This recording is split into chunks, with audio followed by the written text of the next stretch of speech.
100 prochains jours. Ils se sont jamais rencontrés de leur vie. Bailey, je te présente Suzy. Salut, Suzy, voici Bailey. Enchanté. Moi, Salut, c'est ravi Bailey. de te rencontrer. Si vous survivez tous les deux aux 100 prochains jours ici, je vous remettrai le demi-million de dollars qui se trouve dans ce coffre. Mais si l'un de vous deux quitte l'aventure avant la fin des 100 jours, vous touchez rien du tout tous les deux. Très bien. Je pense que vous avez compris les règles. Amusez-vous bien. D'accord, salut. Ça va être la folie. Ah. Ouais. C'est comme un asile de fous cet endroit en fait. Ils sont en train d'examiner tout ce qu'on a mis. Il y a à manger pour 100 jours. Les aliments qu'on leur a fournis sont sains, mais en gros, c'est toujours la même chose. On leur a fourni une salle de bain privée, avec une douche évidemment sans caméra à l'intérieur, ainsi qu'un lit pour chacun. Ils ont tout ce qu'il faut pour survivre pendant 100 jours. La question est juste de savoir s'ils le veulent. Il y a un peigne. Je sais même pas si je me suis déjà peigné dans ma vie. Intéressant. Vous avez vu comment ils se placent chacun d'un côté de la pièce? Ils sont hyper gênés. Quand je leur ai fait enlever leur bandeau, c'était la première fois qu'ils se rencontraient. J'arrête pas de penser à la sensation qu'on aura quand on sortira d'ici. Ouais, grave. Je me demande si ce sera l'extase. Ça fait que sans dodo en fait. Juste sans dodo. Et le monde aura continué à tourner sans nous. Mhm.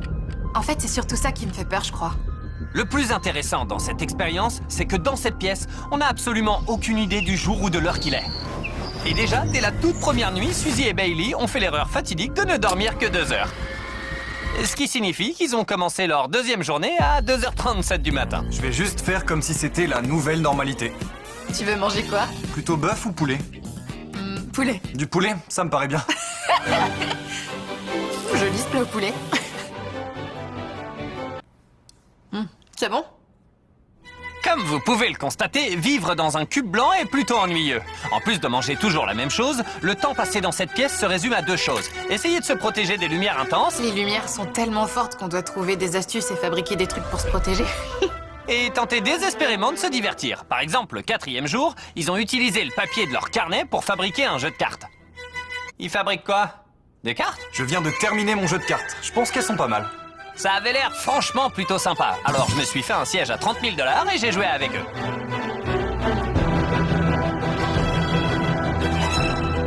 Le 5e jour, ils ont établi une feuille d'émargement. Une ruse astucieuse. C'est quoi? Tu dois signer notre feuille d'émargement. Ah, ce sont nos caméramans. Ouais, tous ceux qui sont venus aujourd'hui. Attends une minute, tu leur fais faire ça pour D'ailleurs- connaître la date? Et l'heure aussi? Bon bah c'est confisqué. Non, c'est moi qui ai écrit la date, c'est moi! Je dois reconnaître que c'était plutôt malin. Mais à partir du 7e jour, il semblerait qu'ils aient fait une croix sur toutes les idées astucieuses. Bailey a complètement craqué. Il est en train de fouetter le porc. Ouais, les légumes n'ont qu'à bien se tenir. 5 lancers de plus. Mais je n'en ai besoin que d'un. C'est parti bébé. Je trouve vraiment